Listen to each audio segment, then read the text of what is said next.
Du har med garanti set sådan en her køre rundt i byen. City Sightseeing Danmark har i løbet af sommeren givet oceanerne mulighed for at se byen fra en turists perspektiv. Og nu er det ved at være sidste chance, for dobbeltdækkerbusserne kører kun til og med søndag den 7. august.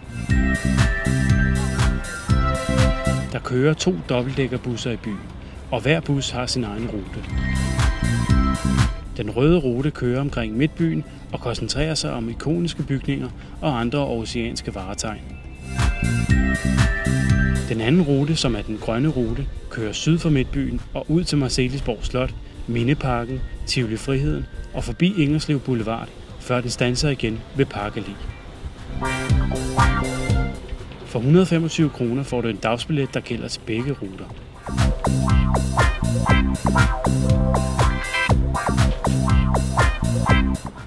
Busserne kører kun til på søndag, så skynd dig ned til Park Allé lige ved Rådhuset. Her er der afgang hver time.